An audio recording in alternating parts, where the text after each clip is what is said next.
परमात्मने सततमेकरूपिणे दशरूपिणे शतसहस्ररूपिणे अविकारिणे स्फुटमनन्तरूपिणे सुखचित्समस्ततनवे नमो नमः। तपोविद्याविरक्त्यादिसद्गुणौघाकरानहं वादिराजगुरून् वन्दे हयग्रीवदयाश्रयान्। ಶ್ರೀ ಗುರುಭ್ಯೋ ನಮಃ. ಹರಿ ಓಂ. ಈ ಅಧಿಕ ಮಾಸದ ಪರ್ವ ಸಮಯದಲ್ಲಿ ನಾವೆಲ್ಲ ಸೇರಿ ಮಾಡ್ತಾ ಇರುವಂತಹ ದಶಾವತಾರ ಸ್ತುತಿಯ ಅರ್ಥಚಿಂತನದಲ್ಲಿ ನಿನ್ನೆ ದಿನ ರಾಮನ ದಿವ್ಯ ವ್ಯಕ್ತಿತ್ವವನ್ನು ತಿಳಿಸುವಂತಹ 20ನೆಯ ಶ್ಲೋಕ, ಅದರ ಚಿಂತನೆಯನ್ನು ನಾವು ಮಾಡಿದ್ದೇವೆ. ಅದರ ನಂತರದ ಶ್ಲೋಕದಲ್ಲಿ ರಾಮಾವತಾರದ ಅತ್ಯಂತ ಪ್ರಮುಖ ಘಟ್ಟವಾಗಿರುವಂತಹ ರಾವಣನನ್ನು ಕೊಂದಂತಹದ್ದು, ರಾವಣನ ಸಂಹಾರ.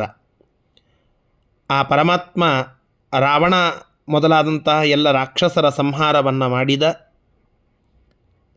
ದಿವ್ಯವಾದ ರೂಪವನ್ನು ಹೊಂದಿದವನಾಗಿ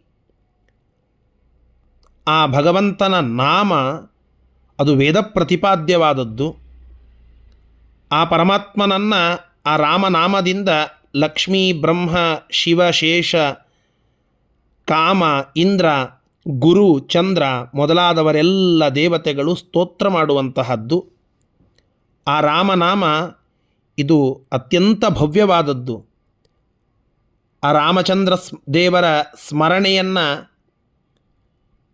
ಪಾರ್ವತೀದೇವಿ ಮಾಡಿದ್ದಾಳೆ. ಅದು ಪರಮಾತ್ಮನ ಆ ಸಹಸ್ರನಾಮಗಳನ್ನು ಹೇಳುವ ಫಲವನ್ನೇ ಕೊಡುವಂತಹದ್ದು. ಸಹಸ್ರನಾಮ ತತ್ತುಲ್ಯಂ ರಾಮನಾಮ ವರಾನನೆ ಅಂತ ಹೇಳಿದಂತೆ ಅಂತಹ ಆ ದಿವ್ಯವಾದ ರಾಮನಾಮದ ವರ್ಣನೆ ಅದನ್ನು ಮಾಡಿ ಆ ರಾಮ ಎಂಬ ಹೆಸರು ನಮ್ಮನ್ನು ರಕ್ಷಿಸಲಿ ಎಂಬುದಾಗಿ ಸ್ತೋತ್ರ ಮಾಡುತ್ತಾ ಇದ್ದಾರೆ ವಾದಿರಾಜ ಗುರುಸಾರ್ವಭೌಮರು.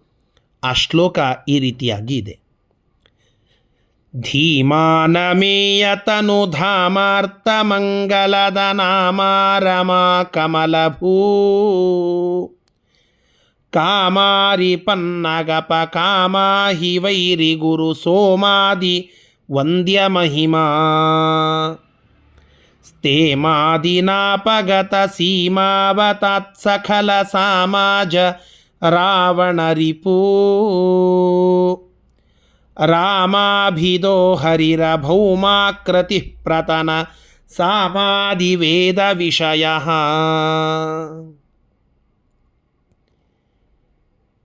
ಭಗವಂತನ ಆ ಪರಮಾತ್ಮನ ದಿವ್ಯ ನಾಮ, ಆ ತಾರಕ ನಾಮ, ರಾಮಚಂದ್ರ ಪ್ರಭುವಿನ ರಾಮ ಅನ್ನುವ ಹೆಸರು, ಅದು ದುಃಖಿತರಿಗೆ ದುಃಖವನ್ನು ಕಳೆದು ಮಂಗಲವನ್ನು ಕೊಡುವಂತಹದ್ದು. ಈ ರಾಮನಾಮ ಸ್ಮರಣೆಯನ್ನೇ ಮಾಡುತ್ತಾ ದೇವಾಧಿದೇವತೆಗಳೆಲ್ಲ ಮಹಿಮೆಯನ್ನು ಉಳ್ಳವರಾಗಿದ್ದಾರೆ.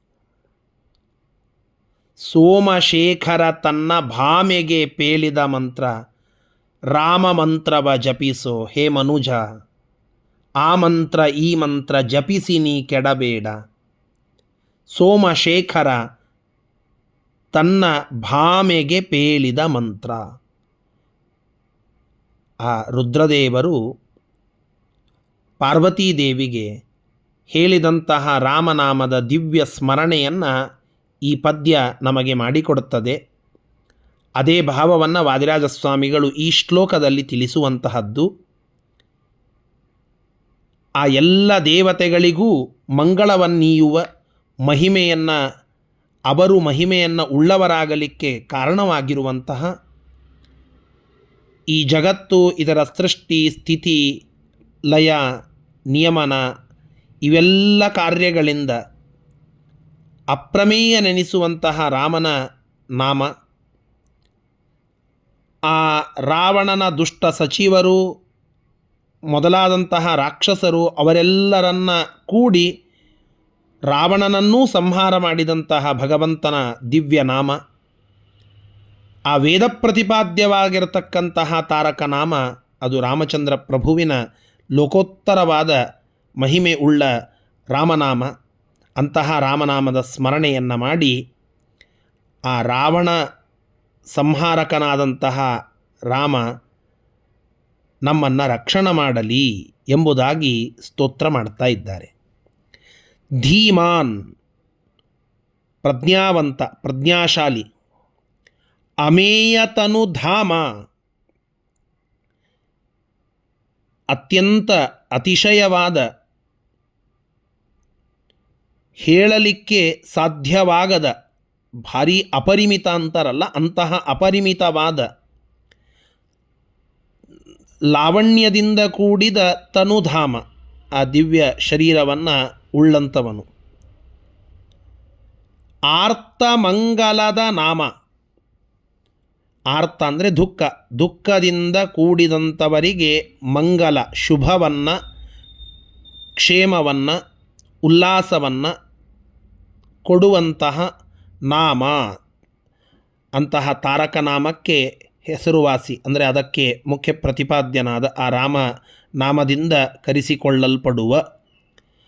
ರಮಾ ಕಮಲಭೂ ಕಾಮಾರಿ ಪನ್ನಗಪ ಕಾಮ ಅಹಿವೈರಿ ಗುರು ಸೋಮಾದಿ ವಂದ್ಯ ಮಹಿಮಾ. ರಮಾ ಲಕ್ಷ್ಮೀದೇವಿ, ಕಮಲಭೂ ಬ್ರಹ್ಮದೇವರು, ಕಾಮಾರಿ ಶಿವ, ಕಾಮನನ್ನು ಸುಟ್ಟವ, ಪನ್ನಗಪ, ಪನ್ನಗ ಅಂದರೆ ಸರ್ಪಗಳು, ಅದಕ್ಕೆ ಪ ಅಂದರೆ ಒಡೆಯ, ಪನ್ನಗಪ ಅಂದರೆ ಶೇಷದೇವರು, ಕಾಮ ಮನ್ಮಥ, ಅಹಿವೈರಿ ಇಂದ್ರ ಅಂತ ಅರ್ಥ.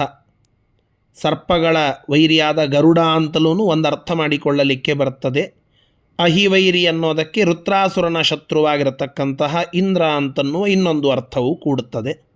ಇಂದ್ರ ಮತ್ತು ಗುರು ಸೋಮಾದಿ, ಬೃಹಸ್ಪತ್ಯಾಚಾರ್ಯರು, ಚಂದ್ರ ಮೊದಲಾದಂತಹ ಏನೆಲ್ಲ ದೇವತೆಗಳಿದ್ದಾರೋ ಅವರೆಲ್ಲ ಯಾವ ಪರಮಾತ್ಮನನ್ನು, ಅವನ ನಾಮವನ್ನು ಹೇಳುತ್ತಾ ವಂದ್ಯ ಮಹಿಮರಾದರು, ಪೂಜ್ಯ ಸ್ಥಾನವನ್ನು ತಲುಪಿದರು, ಮಹಿಮೆ ಉಳ್ಳವರಾದರು. ಅಂತಹ ಆ ರಾಮಚಂದ್ರ ಪ್ರಭು ಸ್ಥೇಮಾದಿನ, ಸ್ಥೇಮ ಅಂತಂದರೆ ಸ್ಥಿತಿ ಅಂತ ಅರ್ಥ, ಜಗತ್ತಿನ ಸೃಷ್ಟಿಸ್ಥಿತ್ಯಾದಿ ಎಲ್ಲ ಕಾರ್ಯಗಳು ಅಂತ ನಾವು ಅಲ್ಲಿ ಹಚ್ಚಿಕೊಳ್ಳಬೇಕು. ಸೃಷ್ಟಿಯಾದಿ ಅಷ್ಟಕರ್ತೃತ್ವ ಅದು ಮುಖ್ಯವಾಗಿ, ಉಳಿದ ಎಲ್ಲ ಇಡೀ ಜಗತ್ತಿನ ಸತ್ತಾಪ್ರತೀತಿ ಪ್ರವೃತ್ತಿಗಳಿಗೆ ಅವುಗಳನ್ನು ಅಪಗತ ಸೀಮ, ಅವುಗಳನ್ನೆಲ್ಲ ಮಾಡುವಂಥವನು ಅಪಗತ ಸೀಮೆಯೇ ಇಲ್ಲದಂತೆ ಸೀಮಾತೀತವಾದಂತಹ ವ್ಯಕ್ತಿತ್ವವನ್ನು ಉಳ್ಳವನು. ನಾವು ಒಂದು ಪದ್ಯದಲ್ಲಿ ಕೇಳುತ್ತೇವೆ, ಪರಮಾತ್ಮ ಆ ರಾಮದೇವರ ರೂಪ ಅದು ಎಂತಹದ್ದು ಅಂತ ಹೇಳಿ. ಕಲ್ಯಾಣೋಲ್ಲಾಸ ಸೀಮಾ ಕಲಯತು ಕುಶಲಂ ಕಾಲಮೇಘಾಭಿರಾಮ ಕಾಕಿಥ ಸಾಕೇಥ ಧಾಮ ಭವ ಗಹನಗತಿ ಕ್ಲಾಂತಿ ಹಾರಿ ಪ್ರಣಾಮ. ಸೌಂದರ್ಯ ಹ್ರೀಣಕಾಮ ಧೃತ ಜನಕಸುತಾ ಸಾದರಾಪಾಂಗ ಧಾಮ ದಿಕ್ಷು ಪ್ರಖ್ಯಾತ ಭೂಮಾ ದಿವಿಷಜ ವಿನುತ ದೇವತಾ ರಾಮನಾಮ. ಈ ಶ್ಲೋಕದಲ್ಲಿ ವರ್ಣನ ಮಾಡುತ್ತಾ ಹೇಳುತ್ತಾರೆ, ಕಲ್ಯಾಣೋಲ್ಲಾಸ ಸೀಮಾ, ಕಲ್ಯಾಣ, ಉಲ್ಲಾಸ, ಸೌಖ್ಯ, ಕ್ಷೇಮ, ಈ ಏನು ವಿಷಯಗಳಿವೆ, ಮಂಗಲ, ಶುಭ, ಇವುದಕ್ಕೆ ಗಡಿ, ಇವನೇ ಲಾಸ್ಟ್, ಇವನೇ ಎಂಡ್ ಅನ್ನುವಂತೆ ಅಪಗತ ಸೀಮಾ, ಅದನ್ನು ವಾದರಾಜ ಸ್ವಾಮಿಗಳು ಅಪಗತ ಸೀಮಾ, ಉಳಿದ ಯಾವ ಸೀಮೆಗಳನ್ನೂ ಇರದ ಇವನೇ ಸೀಮೆಯಾಗಿ ನಿಂತಿರುವ ಕಲ್ಯಾಣ, ಕ್ಷೇಮ, ಮಂಗಲಾದಿಗಳಿಗೆ ಇವನೇ ಸೀಮೆ.